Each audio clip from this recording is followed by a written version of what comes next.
What's up guys, it's Amanda. Welcome back to my channel. Before we get into today's video, I wanted to give just two brief reminders / announcements, and then we can get into the exciting artwork for today. The first announcement that I have is just a reminder about the sale going on over on my Store Envy shop. If you guys want to take advantage of the opportunity to snag some of my artwork at a discount, this is the time to do so, and the way to do that is by clicking the link in my bio using the code TRAVEL at checkout, and you will get 10% off of your entire purchase. I haven't been doing sales as often, so this is a good time if you've been waiting to purchase some art from me, and the sale is only going on until May 6th.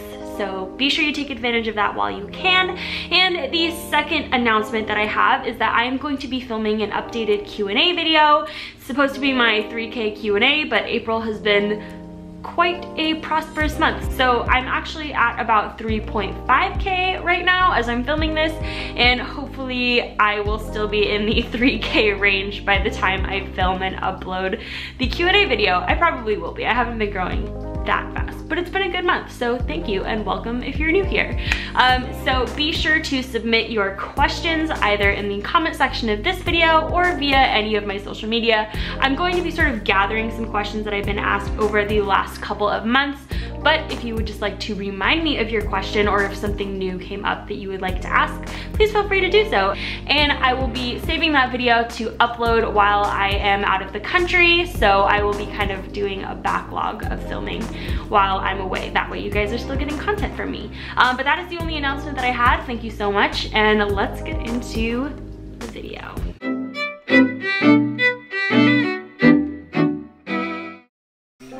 Alright, so as I'm sure all of you already guessed, this is the zodiac illustration for the month of April. I'm sure you knew that because I'm sure you probably read the title before clicking on this video. You guys are so smart. So this is the fourth illustration in my zodiac series, or the #zodiac project as I've been labeling it over on Instagram. So if you guys want to kind of catch up on all of the stuff I've posted in regards to this project, you can search that hashtag. But this month features Aries, who was featured in last month. You kind of just saw like a quick glimpse of that. And it also features Taurus, who is the new character for this month. So just to kind of quickly recap, because I know there's a couple of new subscribers in the mix here, just to kind of recap this whole series. This is a year-long project that I started in 2018 with the goal of creating a calendar for next year. And for the calendar's theme, I decided to do the theme of zodiacs, and because the zodiacs in the months of the year don't perfectly line up, each month features two zodiacs, and that is the two kind of signs that fit into that month. So for example, April, if your birthday is in April, you can be an Aries or you can be a Taurus, kind of just depending on how it falls. So I was really looking forward to this month. Taurus was one of the characters that I've been most excited about. When I did the kind of preliminary concept designs for all the zodiacs back in December, I recently posted a sketchbook update video featuring all of these sketches, so go check that out if you're interested. But Taurus was one of the ones that I kind of instantly connected with and really liked. I wanted to create kind of this shy character, kind of closed off, very reserved. A lot of those traits I personally identify with. But I wanted her to still have kind of this serene, kind of grounding element because she is an earth sign. And so I wanted to portray both of those things in a way that I felt was accurate or realistic to an actual person with, you know, these sorts of characteristics. So I wanted to make her kind of very closed off, maybe not really willing to interact with others, but very in tune with nature. So that was sort of the inspiration for the pose I ended up going with for Taurus in this illustration. For Aries, I very much based her pose off of the pose I did in her original concept sketch. I changed the position of her legs a little bit, but I still wanted her to kind of appear very confident, very open, and a little bit flirty. That's sort of the identifier that I attribute with Aries. It's just somebody who's a little bit flirty, you know, who's very friendly, outgoing, fiery, as by her bright red hair, which kind of captures that fire element that she's associated with. Those were the characteristics for Aries. So these two characters kind of have some opposite traits, which is cool. and I had a lot of fun kind of creating that. And as you may have noticed, in the Zodiac series, a lot of the Zodiac characters aren't necessarily interacting with each other, and I'm kind of saving those more powerful interactive pieces for those months where we have a lot of duality, like water and fire, and those kinds of things. So you might already have some ideas of the months that I'm saving out for, and the months that are going to be a lot of fun, as far as like kind of more interactive characters and stuff. But this piece, the primary focus of this piece that you guys are probably wondering about, is the background. I've really been going all out with the backgrounds lately, especially last month and this month, where there's kind of a lot of nature elements happening, and it's been a lot of fun for me to create personally. It's pushed me in a lot of ways, but in a way that I really feel like I needed in my art, and I needed to challenge myself a little bit. And I'm actually feeling confident enough that I think I could offer up a tutorial on how I color, rocks and trees and grass. I could totally do that if that's something that you're interested in, and sort of how I plan out my colors and things like that as well. Because I have a lot of fun doing these kind of pine trees, and they're actually not very difficult to do. I challenge myself with a little atmospheric perspective and how I pick my colors. And with the grass, which I go back to kind of later on in the piece as well, but the grass is a labor of love. It's a very time-consuming process, but I think it is very worth it in the long run. And I think when you compare this month's illustration to last month's illustration, you really see how much that time put into the grass makes a difference and just really adds this life and this detail to the piece. So that is kind of like what you'll see me working on for the majority of the piece, because that is what took the most time. But kind of my approach to backgrounds is I like to really play with the atmospheric perspective, and I like to see how much I can repeat a color throughout a piece just to give it kind of a cohesive look. So with the green in the grass, I wanted the colors to be a little bit different than the greens in the trees. That way it didn't all kind of blend in together. But I did make kind of a few choice decisions to make some of the colors the same. That way it was kind of unified in its own way. And it didn't feel like these were two elements in two totally different environments, but it felt like it was all in one place. So especially with the darker greens near the forefront of the grass, I tended to use some of those same colors I used in the trees. But as I got kind of back further in space, closer to where the trees actually are, I used some lighter, kind of more yellow greens, whereas all the trees are almost primarily just greens. If we're talking like Copics, it's the G color family, whereas the grass is primarily the YG color family. Hopefully that makes sense. And pretty much for the trees, I kind of do this stippling slash flicking motion to give me that texture of the trees. Like I said, I'm willing to do a tutorial on this if you guys are interested. And the same goes for the grass. It's pretty much just a flicking motion with that brush nib.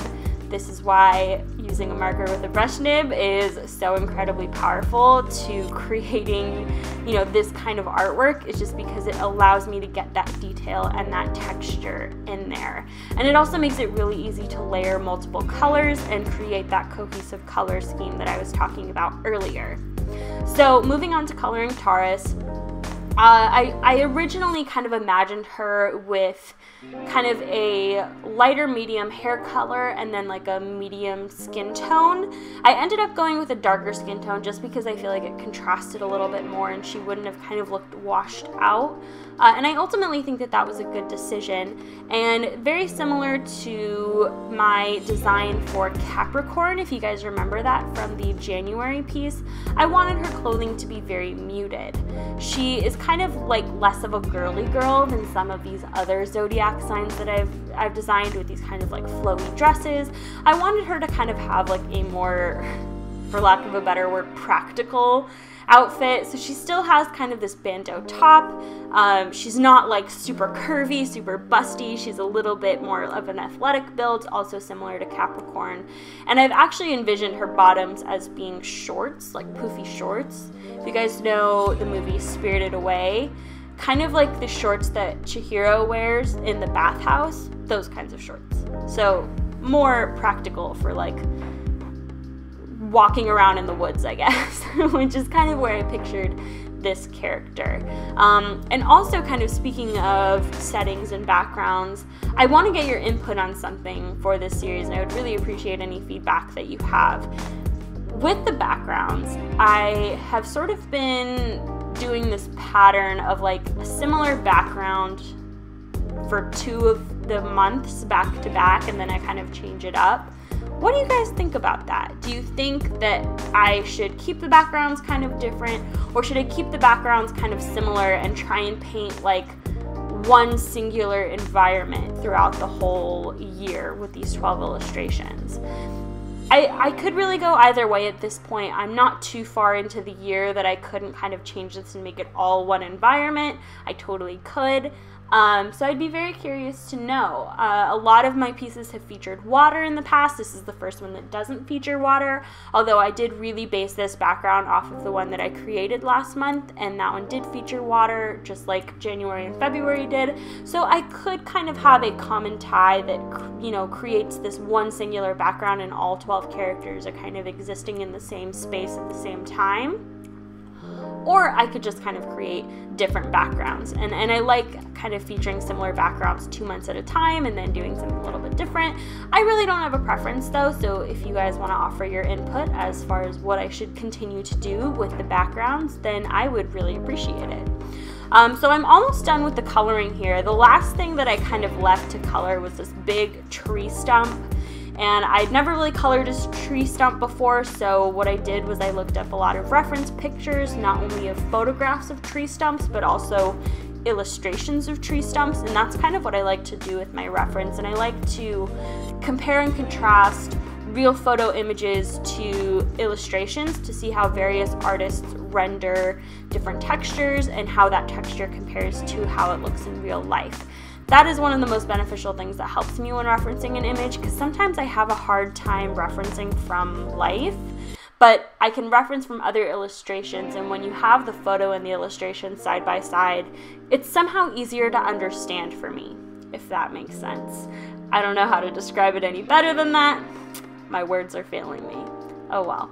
You can see now I'm going back to kind of add more grass and fill up that space and just kind of add a little bit more depth where I feel like there should be more depth, and continue to kind of add shadows where I feel like it's necessary.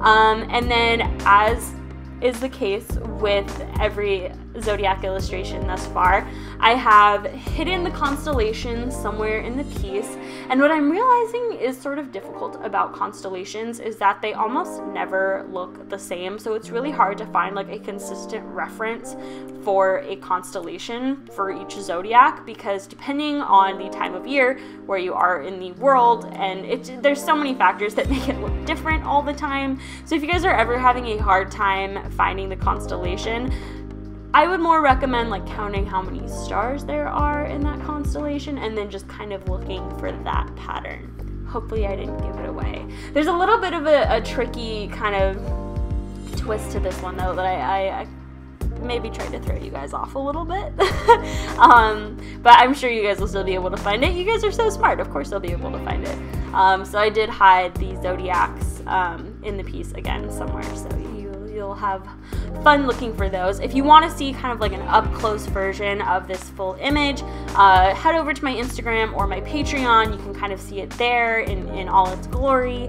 You can also purchase prints of this on my store Envy. I have 11 by 8.5 prints there. I don't know why I said the 11 first. 8.5 by 11 inch prints on my store Envy, and then if you would like a larger print, head over to Redbubble. I just unfortunately do not have larger paper at the moment, so I'm not making the larger prints myself. The largest I print is 8.5 by 11, and I don't even do these in small prints just because I feel like you don't really get the full effect of all the detail unless it's at least 8.5 by 11. So if you guys are interested in owning a print of this, the links to that are down below. Again, my store Envy sale is happening from now until May 6th, so if you'd like to snag some artwork, now is the time to do so. My store will be closed for most of the month of May due to the fact that I will be out of the country. So I will be fulfilling all of my orders up until May 6th, and then after that I will be closing the shop. So yeah, it will reopen once I get back and kind of get things set up again. I'm also going to be getting a PO box and kind of doing all of these adult business things as soon as I get back. So that'll be fun and exciting. So yeah, if you're not already following me on social media and you want to kind of keep up with my adventures and stuff elsewhere, I would highly recommend following me on Twitter and on Instagram. That is definitely where I am the most active, especially now that I'm only posting once a week on YouTube. So yeah, gosh, I feel like I've rambled a lot in today's video.